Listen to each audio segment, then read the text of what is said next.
Can you make me host too? परिहंस परिवर्तन स्तोत्र इत्यादि भक्ति वेदांत स्वामी श्रील प्रभुपाद की जय। डीवीटी फाउंडर आचार्य श्रील प्रभुपाद की जय। परिहंस परिवर्तन स्तोत्र इत्यादि भक्ति सिद्धांत सरस्वती गोस्वामी महाराज की जय। अनंत कोटि वैष्णव की जय। नावाचार्य हरिदास ठाकुर की जय। प्रेम से पवित्र श्री कृष्ण चैतन्य प्रभु नित्यानंद शिवासादि गौर भक्तवृंद की जय। श्री श्री राधा कृष्ण गोपीनाथ श्याम कुंद राधा कुंद गिरि गोवर्धन की जय। गंगामय की जय। यमुनामय की जय। भक्ति देवी तुलसी महारानी की जय। कलियुग पावन हरिनाम संकीर्तन की जय। हरे कृष्ण महामंत्र की जय। ब्रजभूमि वृंदावन नाम की जय। मथुरा धाम की जय। द्वारकापुरी धाम की जय। पुरुषोत्तम क्षेत्र जगन्नाथपुरी धाम की जय।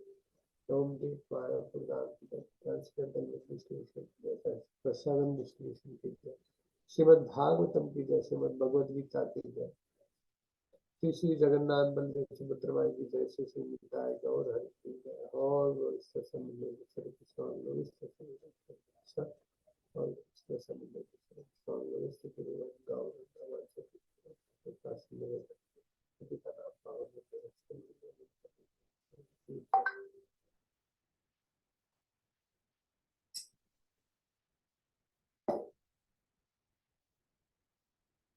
let's start with the prayers. ॐ अज्ञानतिमिरन्धस्य ज्ञानाञ्जनशलाकया चक्षुरुन्मिलितं येन तस्मै श्रीगुरवे नमः। श्रीचैतन्यमनोभीष्टं स्थापितं येन भूतले स्वयं रूपा कदा मह्यं ददाति स्वपदान्तिकं। वन्देऽहं श्रीगुरो श्रीगुरुपदकमलं श्रीगुरो वैष्णवांश श्रीरूपं सागरजातं सगना रघुनाथान्वितं तं सजीवं साद्वैतं सावधूतं परिजनसहितं कृष्णचैतन्यदेवं श्रीराधा कृष्णपदां सगना ललिता श्रीविशाखावितांश हे कृष्ण करुणा सिंधु दीनबंधो जगत्पते गोपेश गोपिका कांत राधा कांत नमोस्तुते तप्त कांचन गौरांगी राधे वृंदावनेश्वरी वृषभानुसुते देवी प्रणमामि हरिप्रिये वाञ्छाकल्पतरुभ्यश्च कृपा सिन्धुभ्यो च पतितानां पावनेभ्यो वैष्णवेभ्यो नमो नमः। जय श्री कृष्ण चैतन्य प्रभु नित्यानंद श्री अद्वैता गदाधर शिवासादि गौरभक्तवृंद हरे कृष्ण कृष्ण कृष्ण हरे हरे हरे राम राम राम हरे हरे। ओम नमो भगवते वासुदेवाय। ओम नमो भगवते वासुदेवाय। ओम नमो भगवते वासुदेवाय। नारायणं नमस्कृत्वा नरं चैव नरोत्तमं देवीं सरस्वतीं व्यासं ततो जयमुदीरयेत्। नष्टप्रायेषु अभद्रेषु नित्यं भागवतसेवया भगवती उत्तमश्लोके भक्तिर्भवति नैष्ठिकी। कृष्णाय वासुदेवाय देवकीनन्दनाय च नन्दगोपकुमाराय गोविन्दाय नमो नमः। नमः पंकजनाभाय नमः पंकजमालिने नमः पंकजनेत्राय नमस्ते पंकजाङ्घ्रे। नमो महावदन्याय कृष्णप्रेमप्रदायते कृष्णाय कृष्णचैतन्य नाम्ने गौरतिशे नमः। नमो ब्राह्मणदेवाय गोब्राह्मणहिताय च जगद्दिताय कृष्णाय गोविन्दाय नमो नमः। नमो ॐ विष्णुपदाय कृष्णपृष्ठाय भूतले श्रीमते भक्तिवेदान्त स्वामीति नामिने।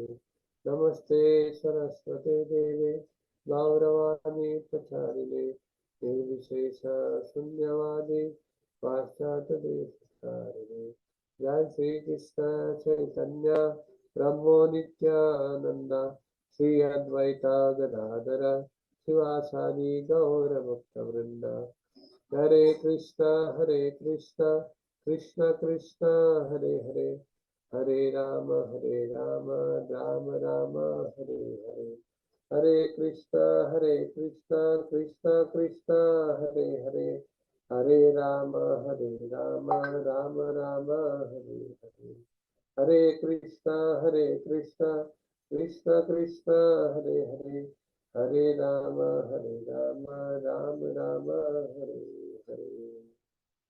हुक्म करोति वाचालं पंगुं लंघयते तत्कृपातमहं वन्दे श्रीगुरो निर्गतारं परमानन्दमाधवं श्रीचैतन्यईश्वरं सर्वावस्थां गतं तत्स्मरे पुण्डरीकाक्षात् Shri Vishnu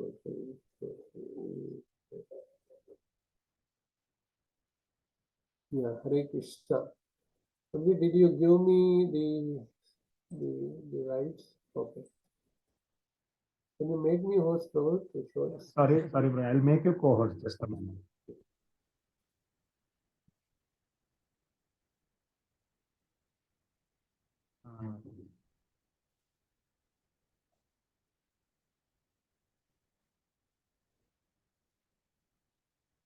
Yeah, thank you all for joining this call on Sunday morning. Today we'll be today we'll be discussing on Dhruva Maharaj. Dhruva Maharaj leaves home for the forest. Okay, this is the pastime.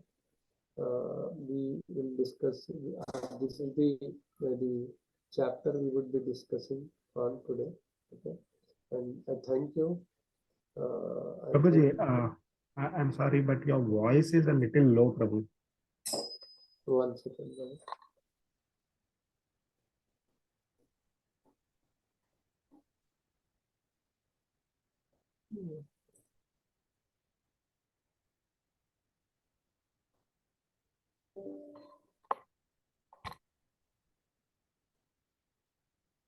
Yeah. Thank you all for joining this call. Today we will be discussing on Dhruva Maharaj leaves home for the forest. Okay, this is the chapter we will be discussing. So this is about the discussion between the Maitreya Muni and the Vidura. Okay, as we read in the previous chapters, right? Previous chapters where Vidura actually left home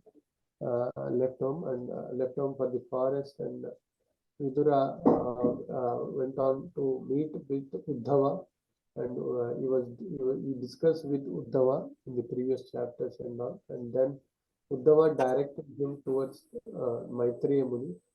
So the Vidura was going from one place to other holy places and all, and you could meet Maitreya Muni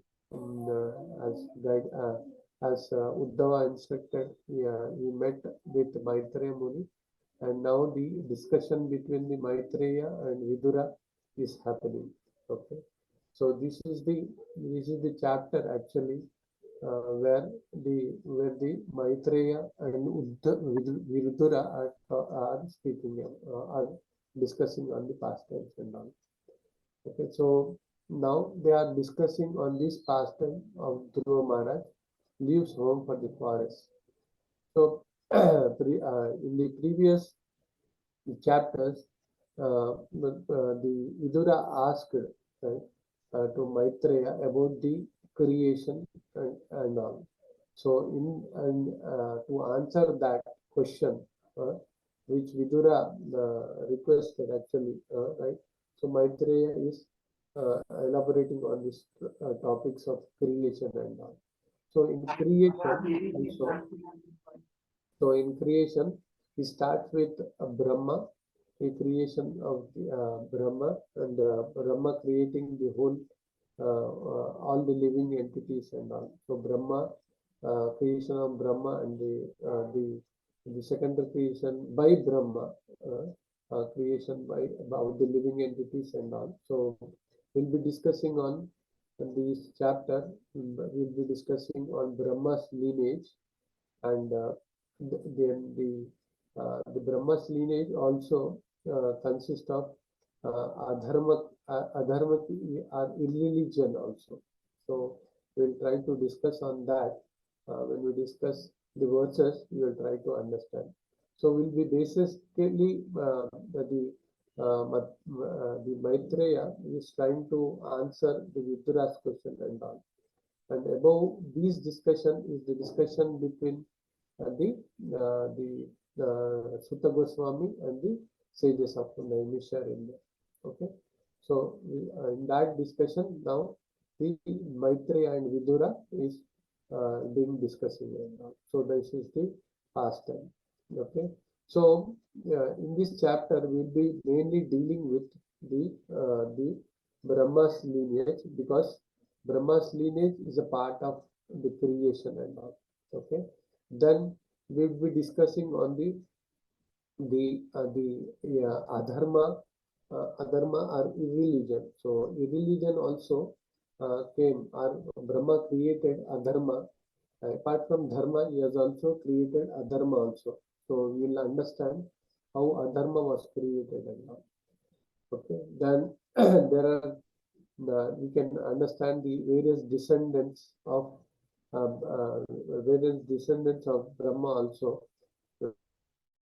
where was when they were dharmic and all. Like we'll be discussing on this Swayambhu Manu, the descendants, Swayambhu Manu, and then his descendants like Priyavrat, Tanupa, and okay.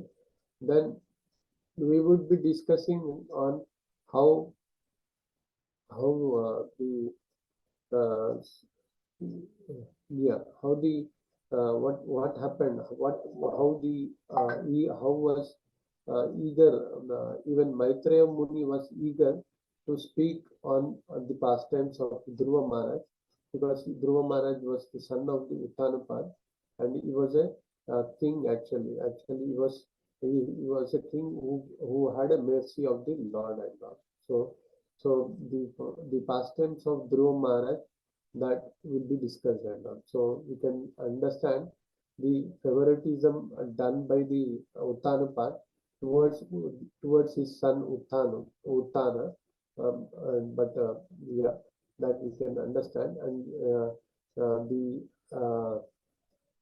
Dhruva, the son of Suniti, was not favored actually, and also you can understand that. So after this, the Surichi, because of the Surichi's envy and pride, right? The Dhruva was not accepted to sit on the lap of Uttana and all, right? So that all will be discussed, right? And we'll also discuss on how the Dhruva got anger on the Surichi, his stepmother, and then he based on the instructions, first instructions of his mother, he left home and all. So later on in this chapter, then he leaves the home. Dhruva Maharaj leaves the home. Then he finds, he leaves the home to the forest, and then he meets with the Narada. Narada tried to test him. In the further verses we'll read today, Narada tries to test the determination of Dhruva Maharaj before before being initiated, or before giving instructions actually. So we'll understand that the Narada first tests the determination of Dhruva, okay, his disciple Dhruva. Then when he overcomes the test of Narada, then he try to use the instructions to meet the Lord and all. So this is the way. This is the way that the disciple Dhruva gets the instruction and mercy of his guru Narada, and later on he will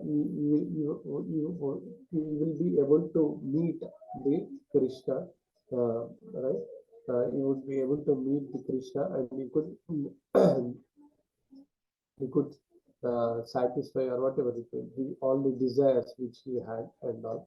So that we'll understand. So later on, the chapter, we can also see that Dhruva expresses his ambitions. Yeah, ambitions to ambitious goals to the Narada and all, and Narada's instructions to attain this goal. And then Narada also meets Uttanapad, and Uttanapad will pacify for his favoritism towards the his second wife Suruchi and Uttana, and not being in favor of the Suniti and Dhruva, his wife Suniti and Dhruva and all.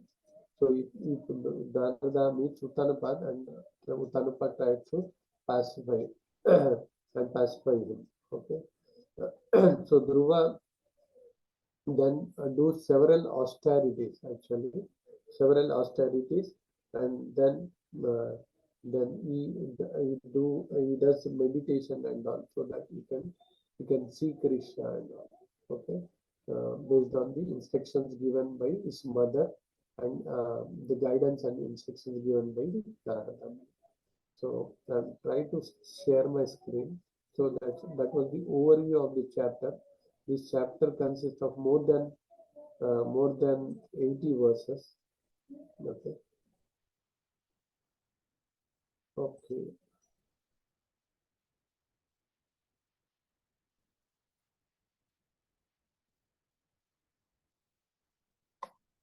So yeah. So we'll be starting with the lineage of Adharma. Yeah. So Adharma is also the creation of Brahma. Then Surichi chastises Dhruva and Dhruva's reactions. Yeah. Suniti directs Dhruva to worship the Lord. Okay. Then then Dhruva Maharaj goes to the forest, yeah, and try to meditate, try based on the instructions of Narada. He try to meditate. But before that, Narada tests Dhruva, his determination and all. So based on that, he gives the instructions and all. Okay. Let's go to the yeah.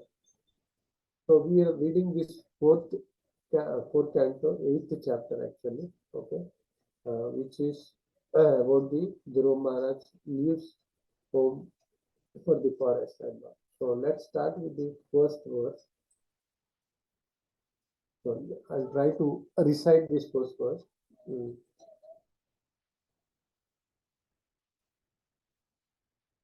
Yeah.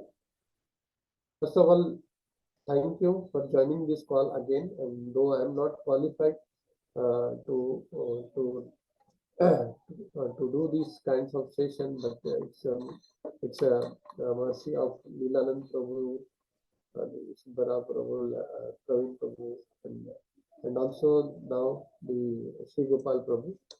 So and all the devotees, and please bless me and allow me to meditate and speak. Bless me so that I can glorify the Srimad Bhagavatam and the devotees mentioned in the Srimad Bhagavatam properly. So and forgive me for my offenses or mistakes. Yeah. Maitreva Uvacha Sanakadasya Nadasasya Rubhor Hamsarur Yati Daite Grahan Brahma Sutta Hi Avasan Urdhvarishthasaha. Yeah. Translation. The great sage Maitreya said, the four great Kumaras, sages, headed by Sanaka, as well as Narada, Ribhu, Hamsa, Aruni, and Yati, all the sons of Brahma, did not live at home, but became Urdhvareta, or Naistika Brahmacharis, unadulterated celibates. Purport. Hare Krishna Prabhu, sorry Prabhu to interrupt. We see PowerPoint presentation Prabhu. Okay, 1 second Prabhu.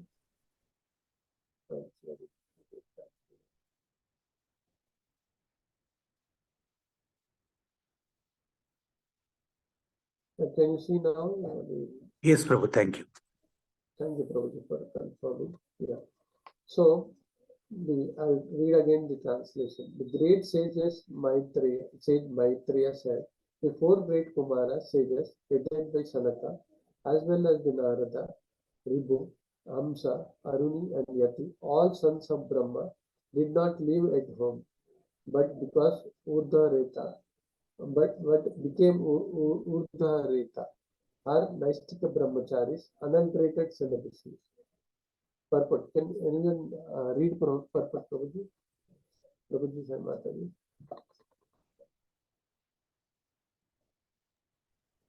Hare Krishna Prabhu. Yeah. Yeah. Purport by Srila Prabhupada ki jai. The system of brahmacharya has been current since the birth of Brahma. A section of the population, especially male, did not marry at all.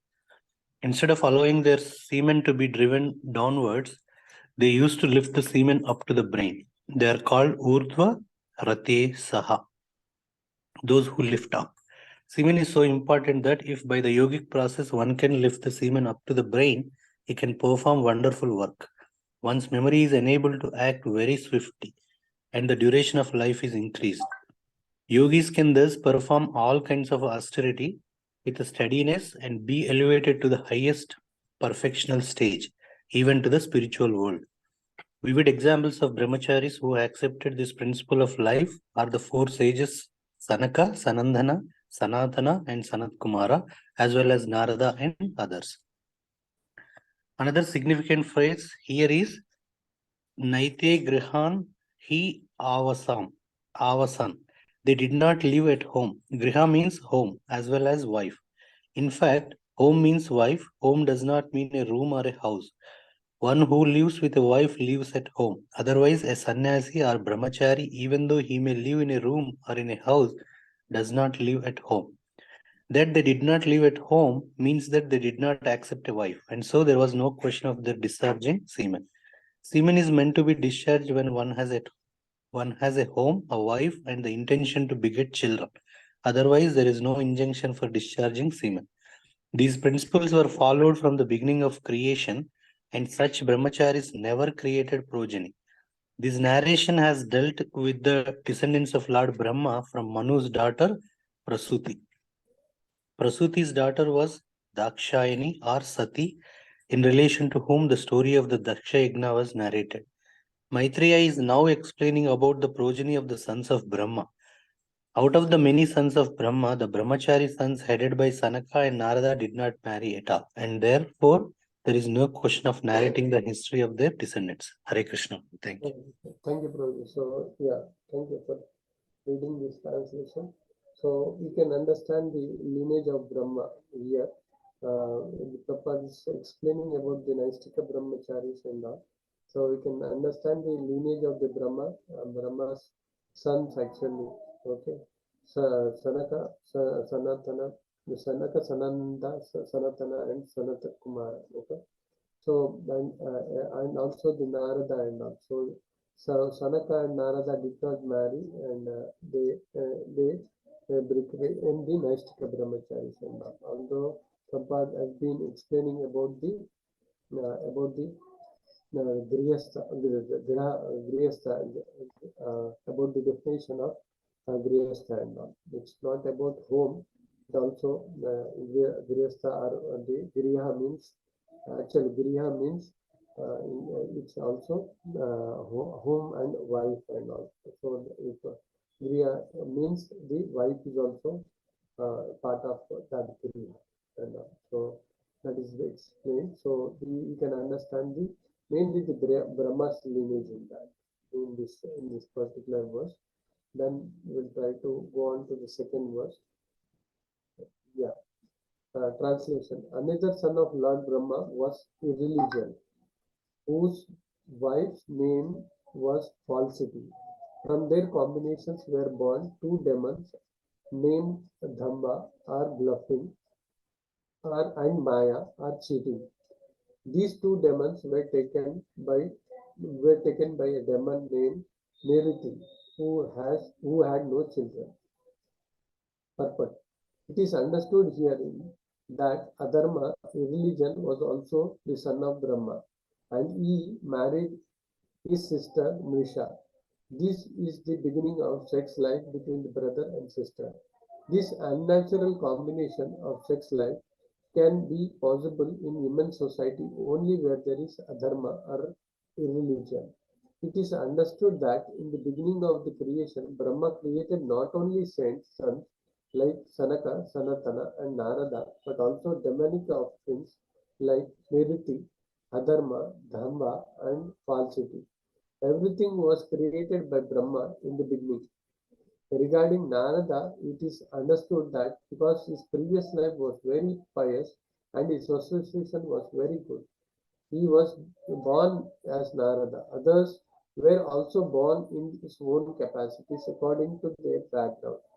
The law of karma continues the birth after birth, and when there is a new creation, the same karma comes back with the living entities. They are born in the different capacities according to the karma, even though Their father is the original Brahma. He is exalted qualitative incarnation of Supreme Personality of Godhead. Okay. So here the Prabhupada is trying to tell about the unnatural combinations of sex between the brothers and sisters, which gave rise to adharma or religion and all. So Brahma's the sons who are religious and who were Naistika brahmacharis, and also there were sons sons of irreligion, adharmic and all. Okay, so Prabhupada is trying to explain this unnatural combinations of again the Brahma's lineage. Okay, so there is a religious or dharmic dharmic in the lineage. There is a dharmic the dharmic sons, and also there were the adharmic sons and all. Okay, so let's go on to next verse 4.8.3. Maitreya told Vidura, "O great soul, from Dhamma and Maya were born greed and nikriti or cunning. From their combination came the children named Krodha, anger, and Himsa, envy, and from their combination were born the Kali and his sister Durukti, harsh speech and all." So we can see how the religious sons who married to their sisters and all, the brothers and sisters getting married. Okay, so that gave rise to adharmic or religious kind of activities. You can see various sons, right? Sons and married to different daughters of the Brahma, right? Sons and sisters getting married and all. So the various husbands and wife names are given, right? So Mrisha, Maya, right? Dhamba and Maya getting married, Lobha and Nikriti getting married and all. So Krodha and Himsa, right? Krodha and Himsa, which is nothing but envy and violence and all. So Kali, quarrel, and Durukti, harsh speech. So Mrutu, so these all getting married. These are religious sons of the Brahma. Okay. So then we go on to the 4.8.4. Can you somebody read the translation of fourth verse, please?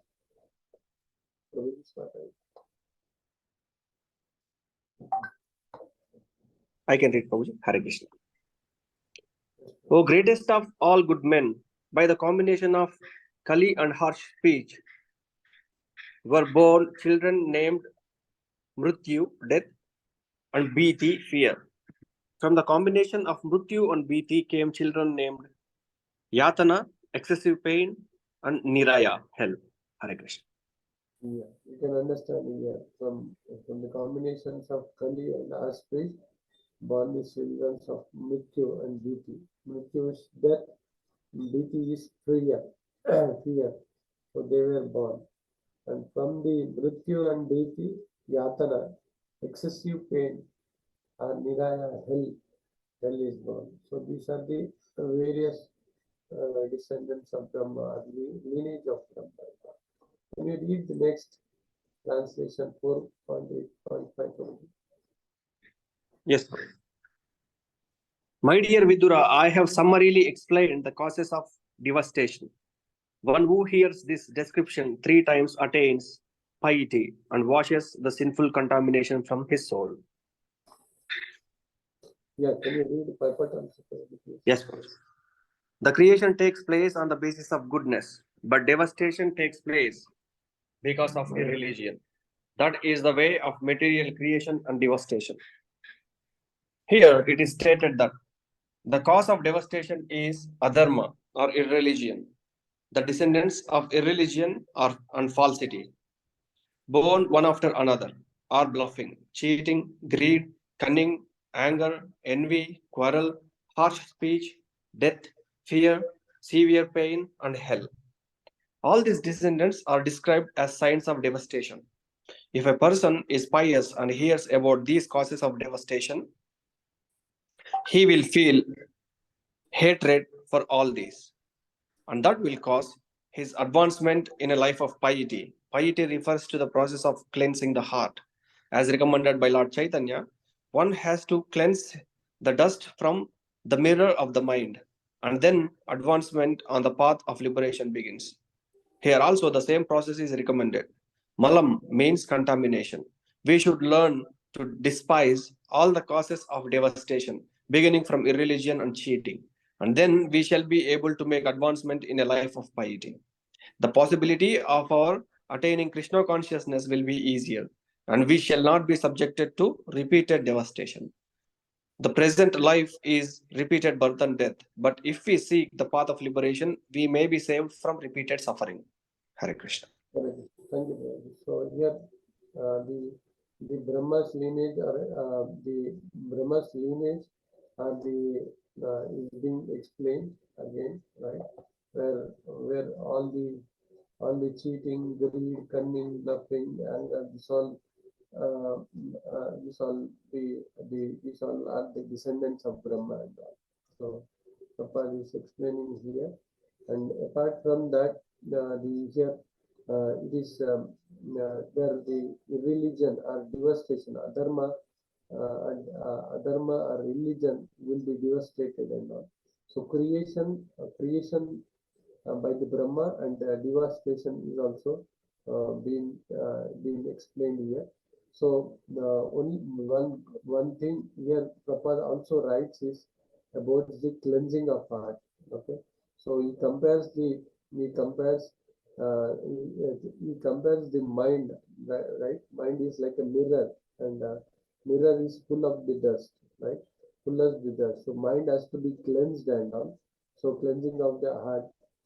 So again, this remembers the Chaitanya Mahaprabhu's teaching, right? Where Chaitanya Mahaprabhu teaches us Cheto Darpana Marjanam Bhava Maha Nirvarpanam. That verse, okay, where the Cheto Darpanam, the mirror will be cleansed, or we can wipe out the dust on the mirror, then only we can see our face and all. So our heart has to be cleansed, with Hare Krishna Maha Mantra, right? Hare Krishna Maha Mantra, Hare Krishna, Krishna Krishna, Hare Hare, Hare Rama, Rama Rama, Hare. So here the Prabhupada is trying to compare the mind, right?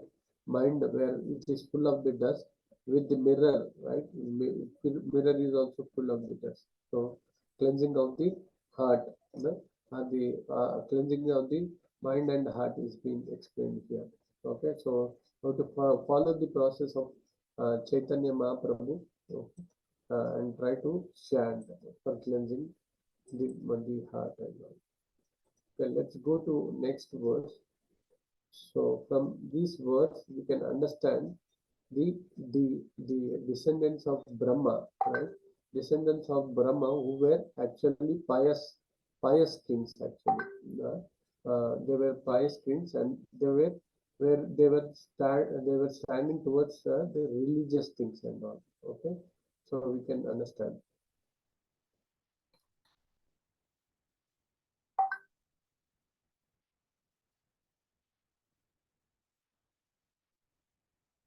अथ कीर्तनाय वंशां पुण्यकीर्तये कुरुद्रवा स्वयंभुवस्य प्रापि मनोर हरेरंसा स जन्मः.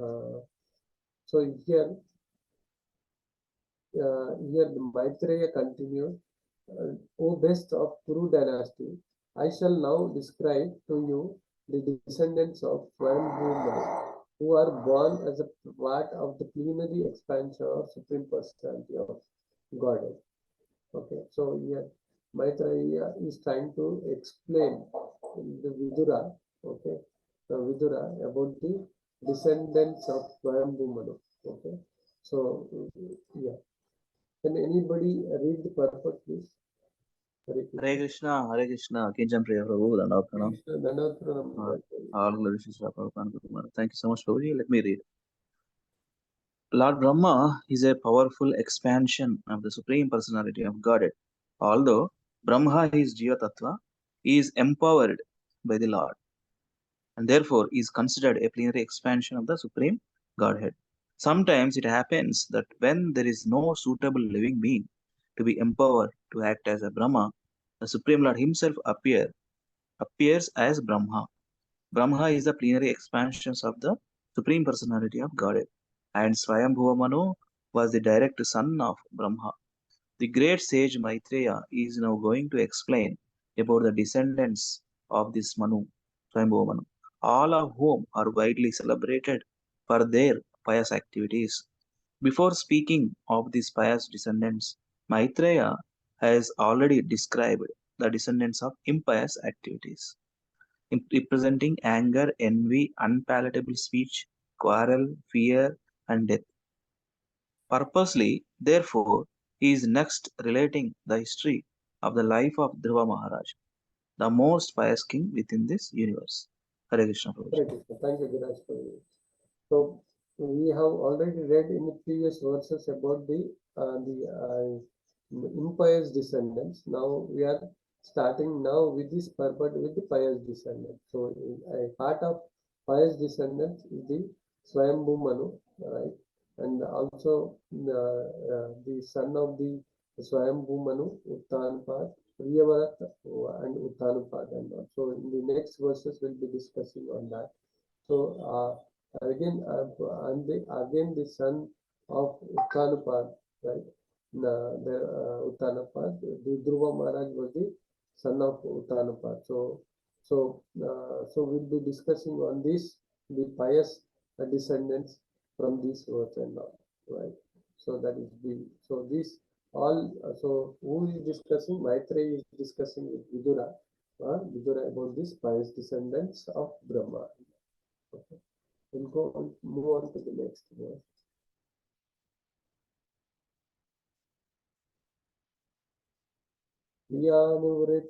Priyanuvratte tunapado satarupapate suto vasudevasya kalaya rakshayam jagat sthito. Swayambhu Manu had two sons by his wife Satarupa, and the names of the sons were Uttanapada and Priyavrata. Because of the both of them were descendants of plenary expansions of Vasudeva, the Supreme Personality of Godhead, they were very competent to rule the universe, to maintain and protect the citizens. Purport.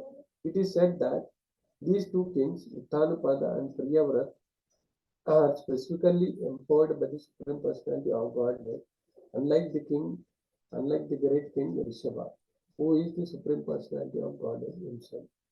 So we can understand now the descendants of Swayambhu Manu, right? Uttanapada and Priyavrata. Okay, they were nothing but they were empowered by the Supreme Personality of Godhead, like King Rishabha and all. So they were empowered by the Supreme Personality of Godhead, so that they can rule the whole planet Earth and all, right? So that expansions of the Lord can be understood here. Okay. Let's go to verse 4.8. Yeah, translation. Can anybody read the translation? Hare Krishna, Prabhuji. Shall I read, Prabhuji? Yes, Praveen Prabhu. Yes, please. Translation. King Uttapatana had two queens named Shruti and Sruchi. Sruchi was much more dear to the king, and Shruti, who had a son named Dhruva, was not his favorite. Shall I read purport? Yes, please. Go ahead with purport. Purport Swami Srila Prabhupada ki jai. The great sage Maitreya wanted to describe the pious activities of the kings. Priyavarta was the first son of Swayamanu, and Uttanapada was the second. But the great sage Maitreya immediately began to speak of Dhruv Maharaj, the son of Uttapatana, because Maitreya was very eager to describe pious activities. The incident in the life of Dhruv Maharaj are very attractive for devotees. From his pious actions, one can learn how one can detach himself from material possessions and how one can enhance one's devotional service by uh, by very soon. By 1 minute, Prabhuji. Enhance devotional service by. No, Prabhuji, 1 minute. Mobile is expanded a little bit. Okay. Severe by services by severe austerities and penances. By hearing the activities of pious brewers, one can enhance one's faith in God and can directly connect with the Supreme Personality of Godhead. And thus one can very soon be elevated to the transcendental platform of devotional service. The example of Dhruv Maharaj, austerities can immediately connect a feeling of of devotional service in the hearts of the hearers. Hare Krishna, Prabhuji. Hare Krishna. Thank you, Prabhuji. So in this verse, we can understand how the Maitreya was much interested in discussing the pastimes of Dhruva Maharaj, and he directly went to to Dhruva Maharaj to pastime. He was one of the pious descendants of Brahma, so he was very eager to describe about the pastimes of Dhruva Maharaj here, right? So we can understand that detachment from the material positions and also enhance the devotional service by severe austerities and penances.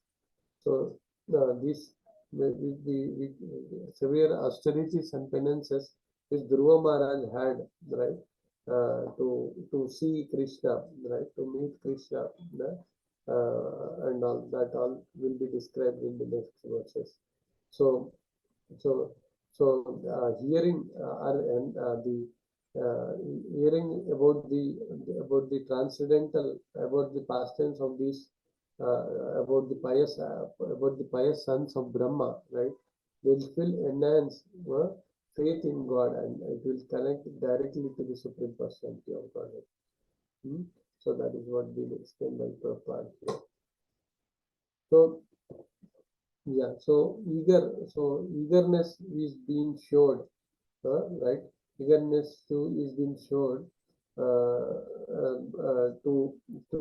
to speak about the Dhruva Maharaj. Maitreya was eager to speak about the Dhruva Maharaj. So from here, I'll try to narrate about the Dhruva Maharaj and how Dhruva Maharaj was being ignored by, or was not favored by Uttanupada. Okay, so let's move on to the next verse. 1 second.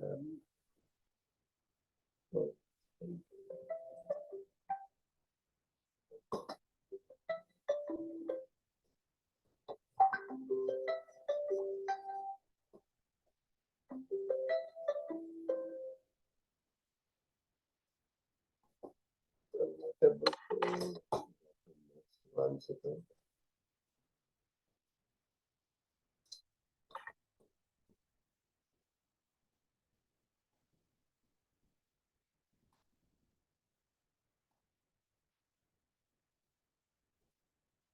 Yeah, sorry, was not able to go to next. Yeah. Yeah, ninth verse. Can somebody read translation of ninth verse, please? Quickly. Hare Krishna Prabhu.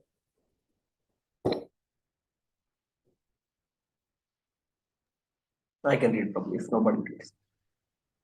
Yeah, please. Translation. Once upon a time, King Uttanapada was putting the son of Suruchi, Uttama, placing him on his lap. Dhruva Maharaja was also trying to get on the king's lap, but the king did not very much welcome him. Okay. Yeah, you can see how the how the Uttanapada could not welcome the king and all. It's actually because of the favoritism which he had towards the Suruchi. He had with the favoritism towards the second wife Suruchi and Uttana, right? And he was not very keen or loving towards Suniti and Dhruva and all. So because of this favoritism, he could not favoritism towards Uttana and Suruchi. He could not welcome Dhruva actually. So that is being explained here. Can you also read the next translation, Prabhu? Please. Yes, Prabhuji. While the child Dhruva Maharaja was trying to get on the lap of his father, Suruchi, his stepmother, became very envious of the child. And with great pride, she began to speak so as to be heard by the king himself. Yeah, go through with purport also, Prabhu. The king, of course, was equally affectionate toward both his sons, Uttama and Dhruva. So he had a natural inclination to take Dhruva as well as Uttama on his lap. But because of his favoritism towards his queen Suruchi, he could not welcome Dhruva Maharaja despite his feelings.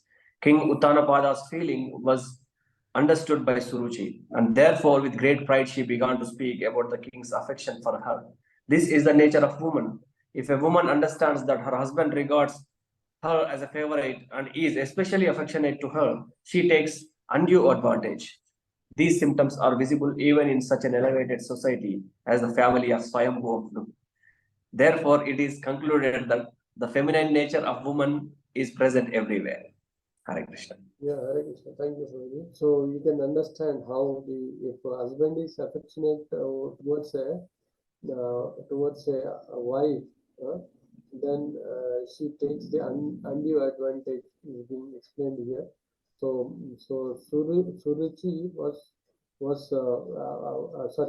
Uttanapad was affectionate towards the Suruchi. So that's why she took an advantage actually. That is what being mentioned here. And taking the advantage, Suruchi had some envy and pride, right? So she started to speak ill about Dhruva actually. Okay, so because of Uttanapad's favoritism, right? And Suruchi is taking the advantage actually. Is taking the advantage, and she is actually pride. She has a pride and envy actually. So this is what being explained here by the Prabhupada in this particular verse. Let's move on to the next. Yeah. Hare Krishna, can you read? Can somebody read the translation? Hare Krishna. Yes, Translation. Queen Suruchi told Dhruva Maharaja, "My dear child, you do not deserve to sit on the throne or on the lap of the king. Surely you are also the son of the king, but because you did not take your birth from my womb, you are not qualified to sit on your father's lap." Yeah, Shall I repeat? Purport. Queen Suruchi very proudly informed Dhruva Maharaja that to be the king's son was not the qualification for sitting on the lap or throne of the king.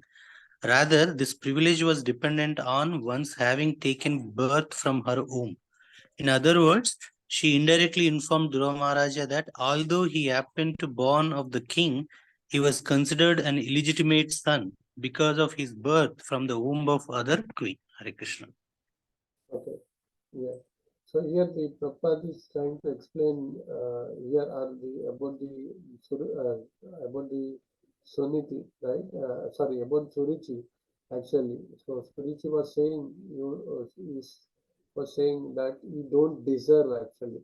Dhruva Maharaj was Dhruva was Dhruva do not deserve actually to sit on the his father's lap, Uttanapad's lap and all, because he was not born. He was not born from her womb and all. So here Prabhupada writes about illegitimate and all. So since he was not born from her womb and all, so he is not eligible or he does not deserve to sit on the lap of the his father Uttanapada and all. So that is what being explained. Not only that, he does not deserve to be a king and all going forward. That is what the Suruchi is trying to convey and all. So Suruchi, envy and pride statements we can see. This is what, and we can see this is the first statement where Suruchi is making. Suruchi is making, where it clearly shows the pride, right, envy, and envy towards Dhruva. Next. Can somebody read 12, Prabhuji, translation and purport? If no one there, I'll read, Prabhu. Hare Krishna, anybody likes to read? Okay, Prabhuji. Go ahead. Translation purport by Abhishek Bhakti Srila Prabhupada ki jai. Translation: My dear child, you are unaware that you were born not of my womb but of another woman. Therefore, you should know that your attempt is doomed to failure. You are trying to fulfill a desire which is impossible to fulfill. Purport: The small child, Dhruva Maharaja, was naturally affectionate toward his father, and he did not know that there was a distinction between his two mothers. This distinction was pointed out by Queen Suruchi, who informed him that since he was a child, he did not understand the distinction between the two queens. This is another statement of Queen Suruchi's pride. Haribol Prabhuji. Okay, thank you, Prabhuji. Hare Krishna. So here, this is the second statement actually where the pride of the Suruchi is being shown actually.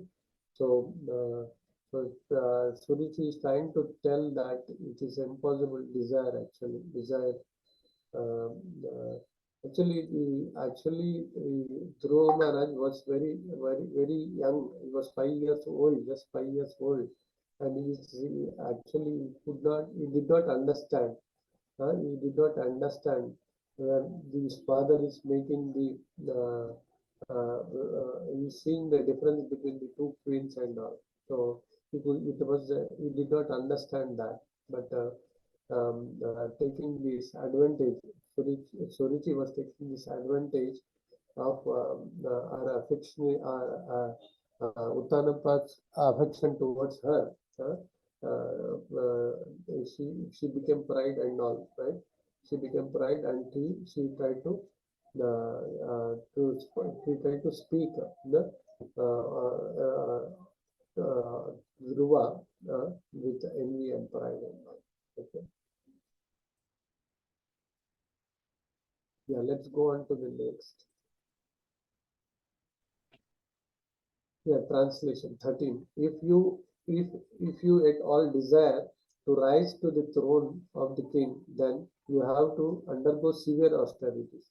First of all, you must satisfy the Supreme Personality of Godhead, Narayana, and then, when you are favored by him, because of such worship, you shall have to take the next birth from my womb. Purport. Suruchi was so envious of Dhruva Maharaj that she indirectly asked him to change his body. According to her, first of all, he had to die, then take his next body in her womb, and only then it would be possible for the Dhruva Maharaj to ascend to the throne of his father. So here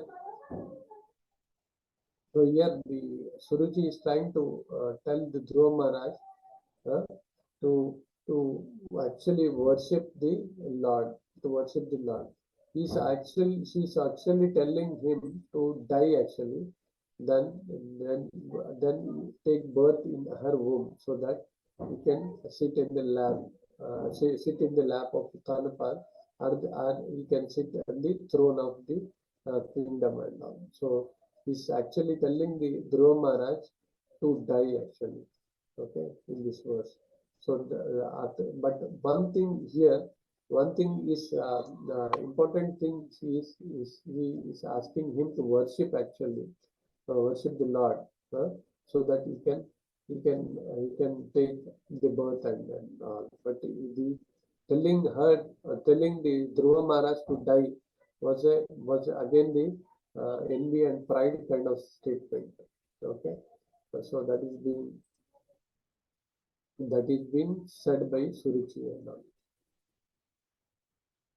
Then we'll go on to the verse 14. So Maitreya continued, my dear Vidura, as a snake when stuck by stick breathes very heavily. Dhruva Maharaj, having been struck by strong words of his stepmother, began to breathe very heavily because of great anger. When he saw that his father was silent and did not protest, he immediately left the palace and went to his mother. So here we can understand the Dhruva Maharaj anger and all. So this is about the Dhruva Maharaj anger. So since Uttanapad did not react towards the statements or towards the pride statements made by Suruchi, now the Dhruva Maharaj got anger. Okay, it is compared to a snake actually. When the snake hit by the stick actually, in anger it will be breathed very heavily actually in anger. So similarly, the Dhruva Maharaj was in anger and he left silently from this place. He went on to meet with Suniti, his mother. Let's move on to the verse 15. Yeah, when Dhruva Maharaj reached his mother, his lips were trembling in anger and he was crying very grievously. Queen Suniti immediately lifted her son on her lap, while the palace residents, who had heard all the harsh words of Suruchi, related everything in detail. Thus Suniti also became greatly aggrieved. Okay, so we can understand from this word that Suniti is aggrieved because she was unfairly treated. She was not only she was unfairly treated, but the son of Suniti, right, Dhruva, was unfairly treated by the Uttanapad. So that's why now Suniti was aggrieved actually. So let's see what would be the Suniti's conditions and what would be the Suniti's reactions in the next verse and now. Can anybody read through the 16th purport, 16th translation and purport, please? Hare Krishna, Prabhu. Hare, Go ahead, Mataji, please go ahead. Hare Krishna, Prabhuji. Hare Krishna, Translation. This incident was unbearable to Suniti's patience. She began to burn as if in a forest fire, and in her grief she became just like a burnt leaf and so lamented. As she remembered the words of her poor wife, her bright lotus-like face filled with tears, and thus she spoke. Purport also, Prabhuji? Yes, yes, Mataji. Purport. When a man is aggrieved, he feels exactly like a burnt leaf in a forest fire. Suniti's position was like that. Although her face was as beautiful as a lotus flower, it dried up because of the burning fire caused by the harsh words of her co-wife. Hare Krishna. Yeah, Hare Krishna. Thank you, Mataji. So here the Prabhupada is trying to explain about the Suniti's condition actually, right? Suniti also became anger. After Dhruva's anger, now Suniti got anger. Now Suniti condition is being explained actually. So it is explained her anger as was compared to the forest fire and all. And she also, her condition was like a burnt leaf and all. In the forest fire, burnt leaf and all. Because of this anger, Suniti is now Suniti is got also anger, and Suniti's condition is being explained by the Prabhupada here. Okay. Let's go on to the next verse quickly on 17. She also was breathing very heavily, and she did not know the factual remedy for painful situation. Not finding any remedy, she said to her son, "My dear son, don't wish for anything inauspicious for others. Anyone who inflicts pain upon others suffer himself from their pain." Yeah. So Siriji, Suniti is trying to tell Dhruva Maharaj, right, that she's actually not reacting much. She was also in anger, right? She was also in anger, and she could see the tracks and all, right? So she was also in this painful situation. Okay, so she did not have any remedy for that. Okay, so one thing she told is not to think anything inauspicious about the others. Okay, so that is what been nicely said by the Suniti. Okay, to the Dhruva Maharaj. And next, from the next verse, from the here we can see from these verses like where the Suniti directs to worship. Actually, she did not have any solution for this material problem. Actually, material problem, but she directs him. She directs Dhruva Maharaj to worship Lord and all. So next verses we'll see that. Okay. So anybody can read the translation of 18. Hare Krishna, Prabhuji. Yes, Mataji.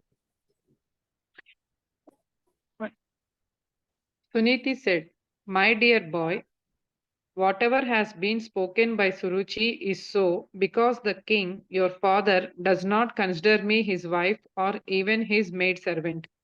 He feels ashamed to accept me. Therefore, it is a fact that you have taken birth from the womb of an unfortunate woman, and by being fed from her breast, you have grown up." Okay, so whatever the Suruchi has said is actually true. So what is Uttanapad's feeling towards her is being expressed here. Okay, and the feelings towards not only towards the Suruchi and also towards here the Suniti is telling that whatever the Suruchi is told is true, right? We have various feelings of thing is being expressed towards the Suniti is being explained and all here, right? So actually Suruchi what said is true. That is what Suniti is trying to tell here actually, right? So yeah, next can somebody read the translation of 19 and purpose? Hare Krishna. Hare Krishna, Mataji. Yeah, please go ahead. Translation. My dear boy, whatever has been spoken by Suruchi, your stepmother, although very harsh to hear, is factual. Therefore, if you desire at all to sit on the same throne as your stepbrother Uttama, then give up your envious attitude and immediately try to execute the instructions of your stepmother. Without further delay, you must engage yourself in worshipping the lotus feet of the Supreme Personality of Godhead. Purport. Yeah. Purport also, Prabhuji? Yes, sir. Go ahead. The harsh words used by Suruchi to her stepson were true because unless one is favored by the Supreme Personality of Godhead, one cannot achieve any success in life. Man proposes, God disposes. Suniti, the mother of Dhruva Maharaja, agreed with her co-wife's advice that Dhruva engage himself in the worship of the Supreme Personality of Godhead. Indirectly, the words of Suruchi were a benediction for Dhruva Maharaja because of the influence of his stepmother's words. He became a great devotee. Hare Krishna. Hare Krishna. Thank you, Mataji. So here in this verse, two things being explained actually about now the Suniti is trying to say Dhruva Maharaj that Dhruva Maharaj, whatever the Suruchi, his stepmother has spoken is true. And now Suruchi is trying to tell about two important things. To be non-envious actually, one thing, and is asking Dhruva Maharaj to be, his mother is asking, right? His mother Suniti is asking Dhruva Maharaj actually to be non-envious actually, and also the important thing, second important thing is also to worship actually, to worship the lotus feet of the Supreme Personality of the Godhead.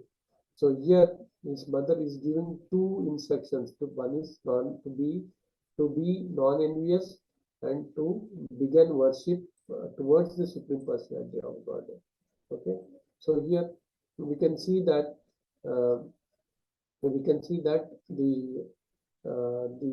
his mother is trying to tell him to worship Supreme Personality of Godhead, not the other demigods and all. Okay, so these are the two important things. Begin the worship towards the Supreme Personality of Godhead and non-enviousness. Okay, let's move on to the next verse, 20.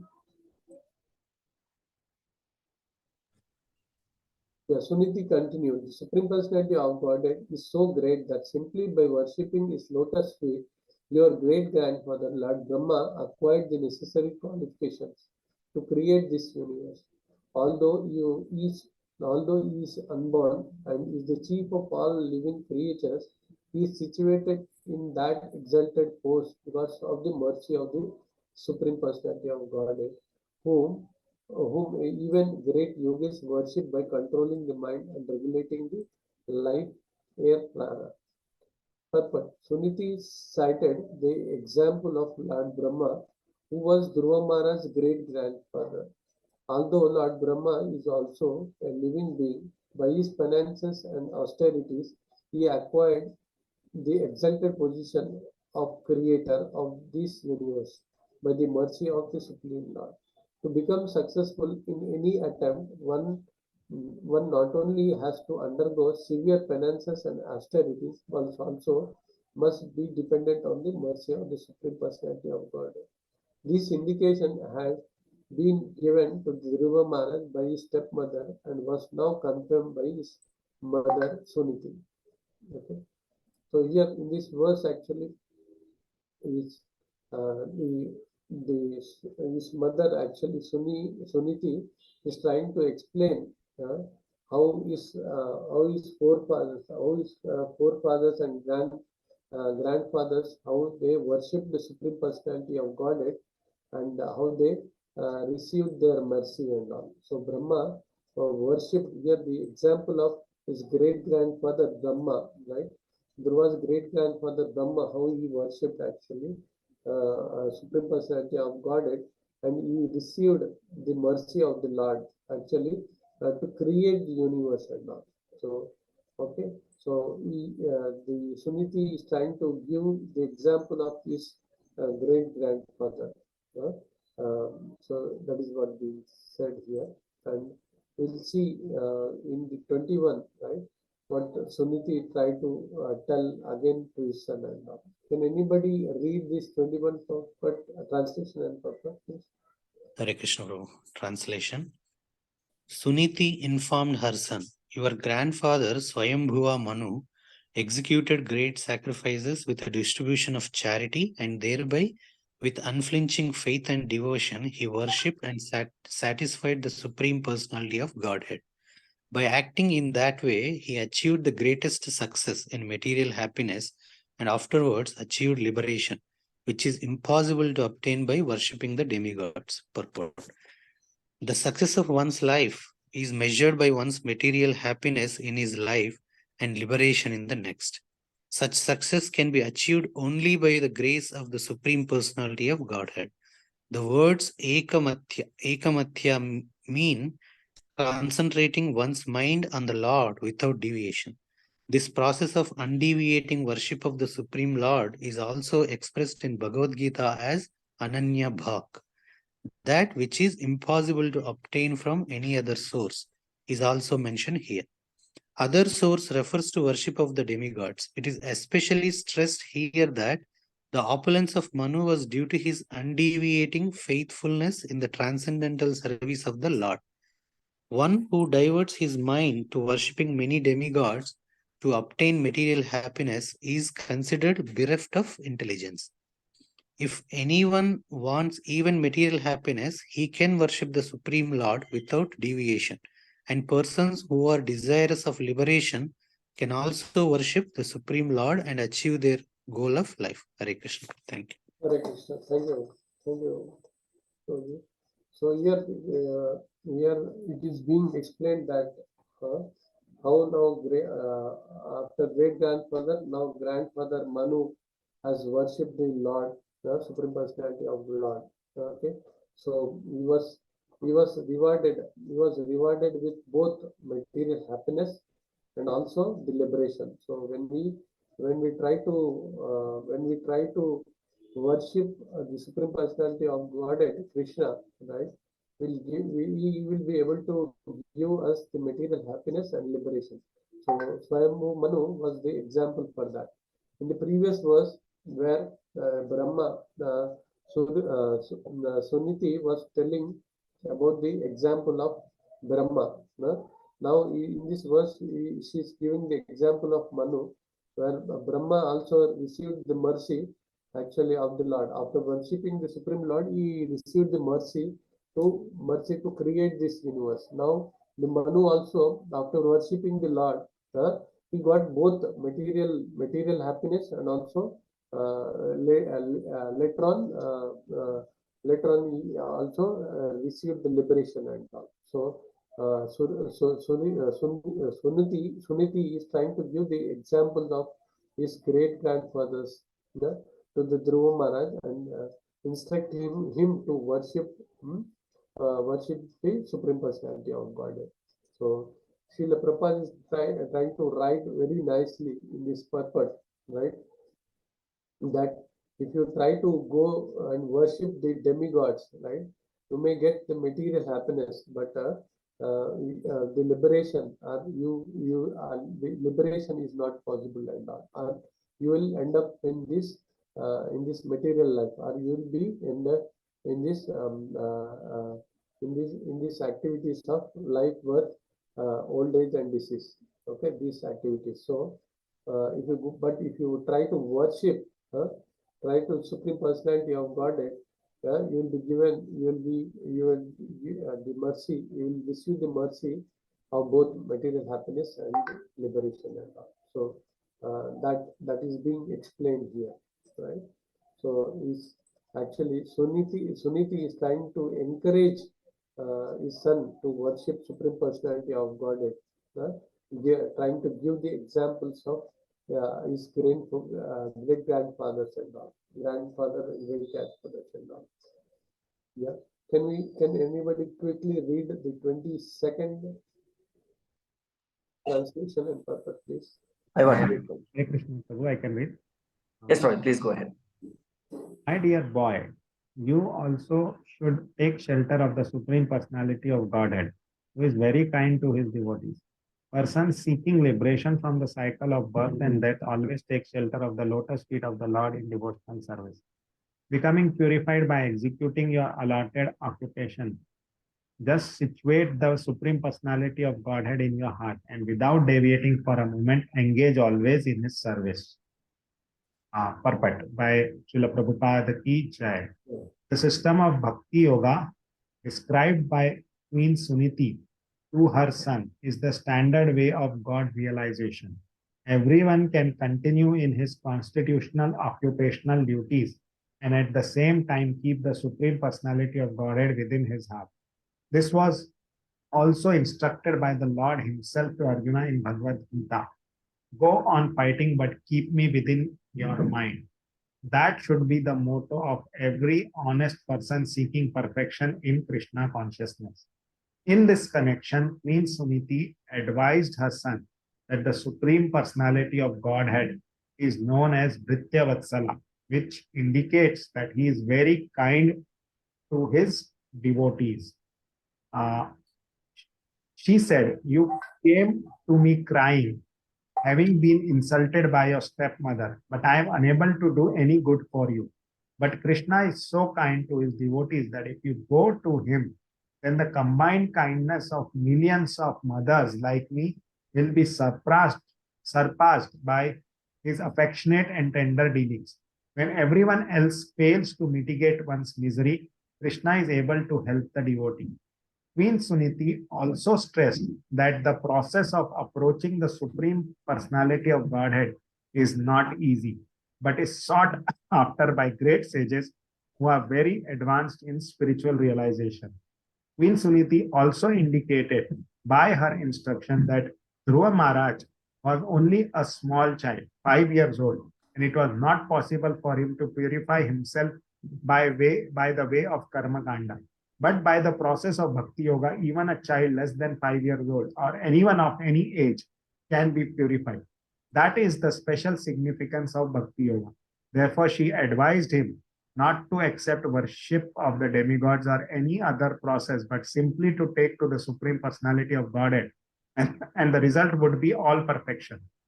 As soon as one places the Supreme Personality of Godhead within one's heart, everything becomes easy and successful. Hare Krishna. Hare Krishna. Thank you, Prabhuji.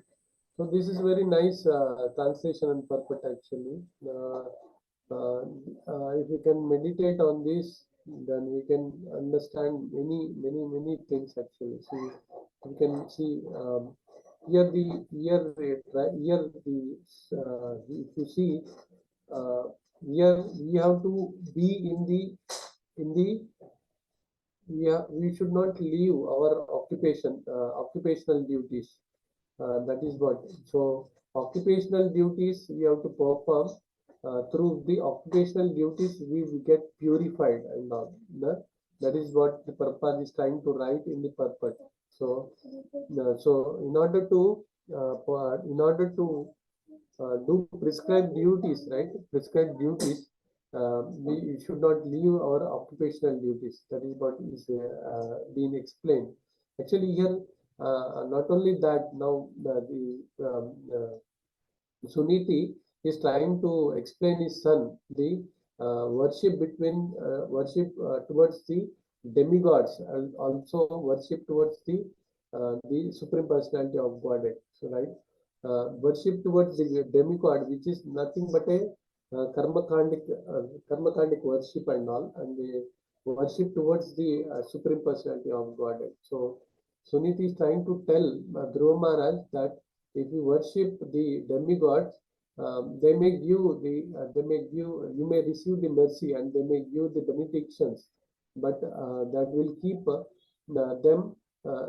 that will keep him in this cycle of birth and death and all. But whereas if you worship the Supreme Personality of Godhead, though it's austerity and you have to undergo so much austerity and penances, but still that is worth, because not only you will get the material benefits, right?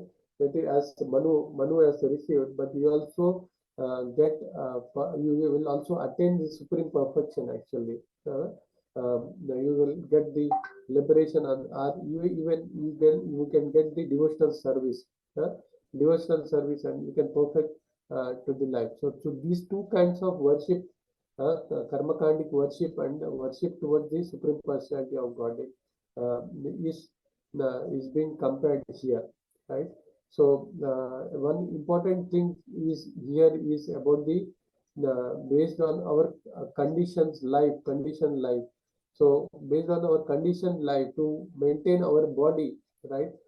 We are doing we are engaged in some kind of occupation. So occupational duties which are required to maintain this body and the family, right? Body and this body and the relationships with respect to these bodies, maybe families and all. So occupational duties should not be renunciated or denounced. We should try to discharge the duties of occupational duties, right? Here the example of Arjuna, Arjuna being given. So he was not said, he was not told to leave fight, just leave the fighting, right? He was asked to fight. In fact, he was asked to fight actually. So he was asked to fight. So conditional are the duties has to be performed. Sorry, the duties related to the body are what we say this prescribed duties and this conditional duties has to be performed. So we cannot leave. That is what executing occupational duties has to be performed actually. That is being said. So Arjuna was not asked to was not asked to stop fighting, but he was encouraged to do fighting. But one thing being told is to keep he has to fight and keep his mind and also his mind engaged in Krishna. And also so nicely Prabhupada is trying to explain this purport actually. What are these what are these occupational duties, and how occupational duties can by performing occupational duties, how we can how can we in line with prescribed duties of the Lord. So this nicely explained here. Let's go on to next purport 23. Yeah, can anybody read purport 23? Hare Krishna Prabhuji. Hare Krishna. Yes, both Shirisha Mataji are there. Yeah, Shirisha Mataji, anyone? Competition is Hare leading. Krishna. Hare Krishna Prabhuji. Yeah, Shirisha Raju Mataji are whoever. Yeah, Mataji Sirisha Devata. మీరు చదవండి మాతాజీ, మీరు చదవాలంటే శిరీష రాజు మాతాజీ చదువుతుంది. Okay, Prabhuji. You go with translation. Translation. My dear Dhruva, as far as I am concerned, I do not find anyone who can mitigate your distress but the Supreme Personality of Godhead, whose eyes are like lotus petals. Many demigods, such as Lord Brahma, seek the pleasure of the goddess of fortune. But the goddess of fortune herself, with a lotus flower in her hand, is always ready to render service to the Supreme Lord. Mataji, meer chadavandi purport. Yes. Hare Krishna Prabhuji. Purport. Suniti pointed out here that the benediction received from the Supreme Personality of Godhead and that received from the demigods are not on an equal level. Foolish persons say that no matter whom one worship, one will get the same result. But actually, that is not a fact. In Bhagavad Gita, it is also said that benedictions received from the demigods are all temporary and are meant for the less intelligent. In other words, because the demigods are all materialistically conditioned souls, although they are situated in very exalted positions, their benedictions cannot be permanent. Permanent benediction is spiritual benediction. Since a spirit soul is eternal, it is also said in Bhagavad Gita that only persons who have lost their intelligence go to worship the demigods. Therefore, Suniti told her son that he should not seek the mercy of the demigods, but should directly approach the Supreme Personality of Godhead to mitigate his misery. Can I continue, Jagana Prabhu? Go ahead. Yes, sir. Material opulences are controlled by the Supreme Personality of Godhead through his different potencies and specifically the goddess of fortune. Therefore, those who are after material opulences seek the pleasure or mercy of the goddess of fortune. Even the highly placed demigods worship the goddess of fortune. But the goddess of fortune, Mahalakshmi herself, is always seeking the pleasure of the Supreme Personality of Godhead. Anyone, therefore, who takes to the worship of the Supreme Lord automatically receives the blessings of the Goddess of Fortune. At this stage of his life, Dhruva Maharaj was seeking material opulences, and his mother advised rightly that even for material opulences, it is better to worship not the demigod but the Supreme Lord. Although a pure devotee does not seek benedictions from the Supreme Lord for material advancement, it is stated in Bhagavad Gita that pious person go to the Lord even for material benedictions. A person who goes to the Supreme Personality of Godhead for material gain is gradually purified in association with the Supreme Lord. Thus, he becomes free from all material desires and is elevated to the platform of spiritual life. Unless one is raised to the spiritual platform, it is not possible for him to completely transcend all material contamination. Suniti, the mother of Dhruva, was a foreseeing woman, and therefore she advised her son to worship the Supreme Lord and no one else. The Lord is described here as lotus elate Padma Palasa Lochanat. When a person is fatigued, if he sees a lotus flower, all his fatigue can be immediately reduced to nil. Similarly, when an aggrieved person sees the lotus face of the Supreme Personality of Godhead, immediately all his grief is reduced. A lotus flower is also an insignia in the hand of Lord Vishnu as well as in the hand of the goddess of fortune. The worshippers of the goddess of fortune and Lord Vishnu together are certainly very opulent in all respects, even in material life. The Lord is sometimes described as Shiva Virinchi Nutam, which means that Lord Shiva and Lord Brahma also offer their respective obeisances onto the lotus feet of the Supreme Personality of Godhead, Narayana. Thank you, Prabhuji. Reading the long purport. Yeah. So what Suniti is trying to tell his son to worship Lord Supreme Personality of Lord Godhead, not the demigods and all. So even though it's a material, even though he was wishing for some material desires and all. Okay. So yeah. So and no one else is capable actually capable of giving such benedictions. So that is what being explained. Even Lakshmi, the Lakshmi is also the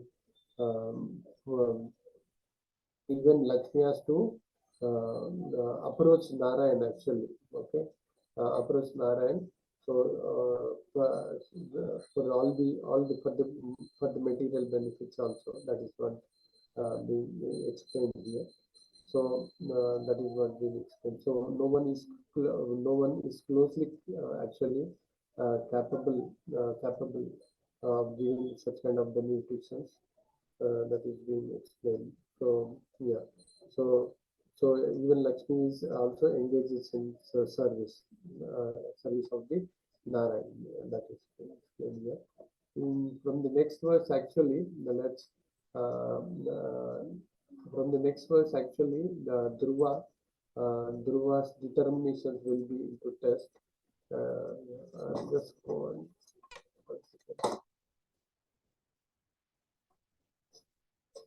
Just go.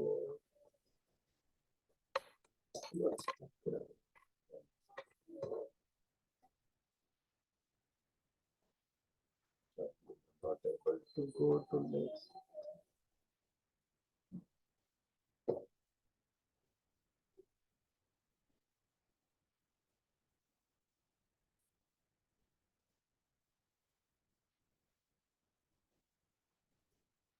Yeah, again, Maitreya Vacha. Here, the great sage Maitreya continued. The instructions of Dhruva Maharaj, mother Suniti, was actually meant for fulfilling the desired objective. Therefore, after deliberate considerations and with intelligence and fixed determination, he left his father's house. Okay, so here actually the Dhruva Maharaj is leaving leaving the father's house, and he went to the forest actually after being instructed by his mother Suniti, right? That is what. So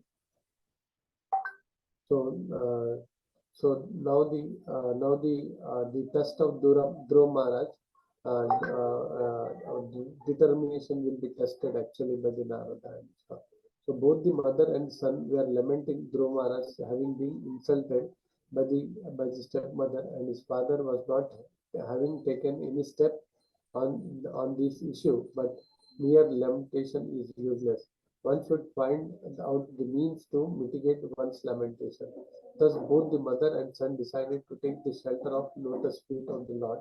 Because of that, the only solution to all the material problems is indicated in the connection that Dhruva Maharaj left the father's capital city to go to secluded place to search out of the Supreme Personality of Godhead. It is the instruction of Prahlad Maharaj also that if one is seeking peace of mind, he should free himself from all contamination of family life and take the shelter of Supreme Personality of Godhead by going to the forest.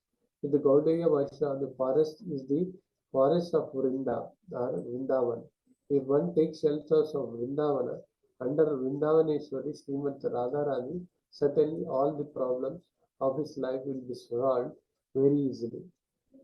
Very good. So here, very nice. Prabhupada is trying to write a nice purport actually. So Dhruva Maharaj is taking the shelter of Dhruva Maharaj is trying to leave his home and going to the forest based on the instruction of his mother Suniti, right? And here Prabhupada writes that we should also take the shelter of Vrindavana. So we should also take the shelter of Vrindavana. Vana means the forest. We should leave the home and go to forest. Nothing but we should reside in the Vrindavana and take the Srimad Radharani shelter. Prabhupada nicely writes in the purport. So so hereafter from here. From 25th verse actually, the Narada hears about this news and try to come to this planet Earth and wanted to test the determination of the Dhruva. Based on this determination, then in the next verses he checks the determination of Dhruva. Then based on that he wants to initiate actually Dhruva Maharaj.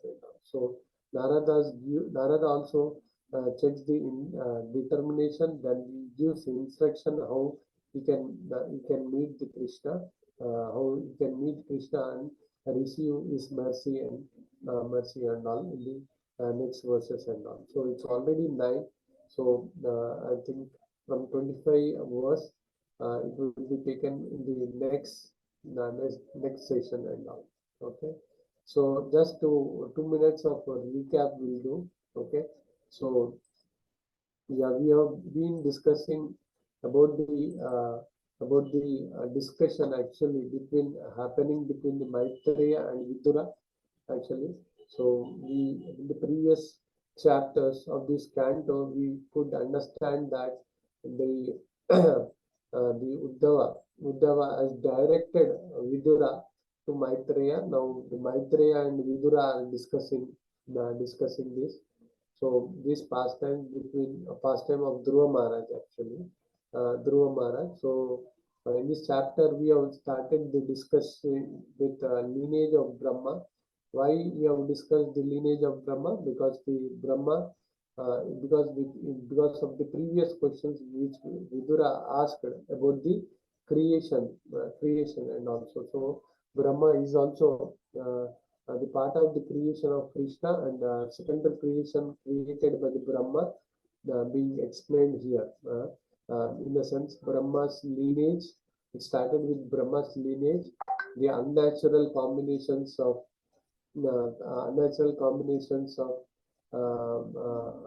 Brahma with unnatural combinations. Adharma are irreligious sons of the Brahma is being explained from the verse number 1 to 5. Our lineage of Adharma has been explained. And the second section we have discussed about the Surichi chastising Dhruva, right? Then Dhruva Bhara's reaction. So Surichi chastised Dhruva Maharaj with the statements and all because of her her envy and pride towards Dhruva and all. So Dhruva's reaction. So Dhruva's reactions was he left the palace where he has seen favoritism of his father, so he left the palace with great anger and all. So that was the Dhruva's reaction. Then in the third section, we have discussed the Suniti and directing the Dhruva to worship the Lord. Okay, in these verses, we have seen where the Suniti's mother is saying that what Surichi has spoken is right, and she's actually encouraging Dhruva to, because she did not have any solution towards this material problem, right? So she's trying to instruct Dhruva to actually worship the Supreme Personality of Godhead. So we can see how advantageous it is worshipping the Supreme Personality of Godhead over the demigod worship that is being explained actually. So Suniti also gives the example is of her grandfathers and great grandfathers like Brahma and Swayambhu Manu, how they worship the Supreme Personality of Godhead, and how they got the mercy of the Lord for creating the universe. And similarly, how Manu has worshipped the Supreme Personality of Godhead, and how he received the mercy of the Supreme Personality of Godhead to get the material happinesses and also liberation in the later on and on. So all kinds of karmakandic worship and difference between the karmakandic worship and worship to the Supreme Personality of Godhead is being explained, right? So and also Suniti also tells that even the fortune, the goddess of fortune, Lakshmi Devi, is not even capable of giving the mercy as the Supreme Personality of Godhead. The Bhakta Vatsala, Brihata Vatsala is being mentioned in this particular verse, where though the Krishna is Bhakta Vatsala and Brihata Vatsala being mentioned here, so he can give the mercy, many thousands as a mercy given by the mothers and all. So that is what. So after that, the Narada leaves the palace to the forest actually. So Narada Narada came to know about this. Narada came to know about this Dhruva Maharaj leaving to the forest and all. So he just wanted to test this devotee actually, and accept him as a disciple and all. So he tests Dhruva in the coming verses actually, the determination of Dhruva and all. So based on that test, then he will give the instructions to Dhruva Maharaj to see or to meet Krishna and ask his material desires or whatever, ask for the mercy actually, so that he can get both the material happiness and the liberation. So this is about the synopsis or a summary of the what we have read or what we have discussed today. Okay. So thank you all for joining this call. We can take one or two questions quickly and we can wrap up.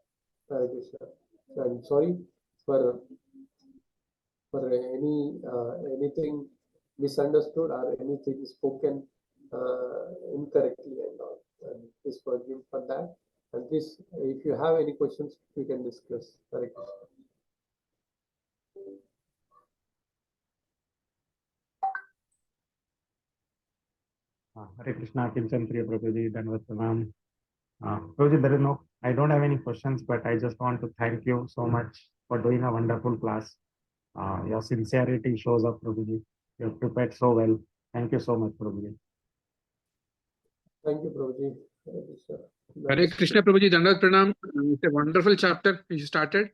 One of the best commented, best talked about chapter and lot of lessons to learn. Thank you very much for starting this, Prabhu, and going through the first half, I think, right? Prabhu, how many more verses are there, Prabhu? This chapter has 82 verses, Prabhuji. Oh, it's huge. Okay, then it will be 3 parts then. Yeah, Definitely 3 parts. 82 or 83 verses. So we have completed almost 24 verses. Now the Dhruva Maharaj determination will be tested, then he will be initiated.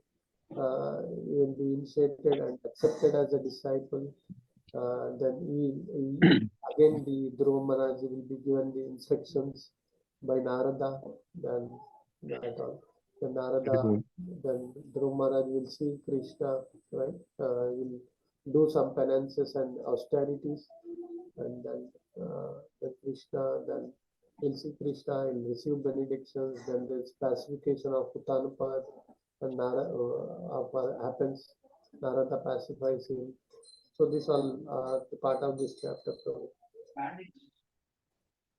Haribol. Very wonderful chapter, actually. Very nice, Prabhuji, very nice. Thank you very much for a wonderful class today. Haribol. Thank you, Prabhuji. Jai, Jai, Akinchana Prabhuji, Jai. Thank you so much, Prabhuji. Thank you, Prabhuji. Thank you, Prabhuji. So, Thank you very much, Prabhu. Dandavat Pranam. yeah, thank you, Prabhuji. You can read the purports and all. So this is actually much related to us, where we can see also now the Dhruva's miseries, actually miseries, material miseries are compared to our material miseries. So we can compare that, and we can also follow the instructions of the devotees of the Lord, and also the instructions of our guru, like the Dhruva followed and all. So in order to overcome the material miseries, how we have to take the instructions of the gurus, Shiksha and Diksha gurus and all. So same, we can relate ourselves actually. So we have also material miseries. We are also conditioned souls. So and we have also we have two kinds of duties. The one duty is prescribed duties, and the second is again the duties. What conditional duties are prescribed duties and these duties. So we can relate ourselves, and we can also being in this position, we can also relate to Dhruva Maharaj and all, and we can learn many lessons from this chapter actually. Thank you for giving this opportunity. Thank you all. Actually, I'm benefited by reading this chapter actually. Meditation. Hare Krishna, Prabhuji, Dandavat Pranam. Thank you. Hare Krishna.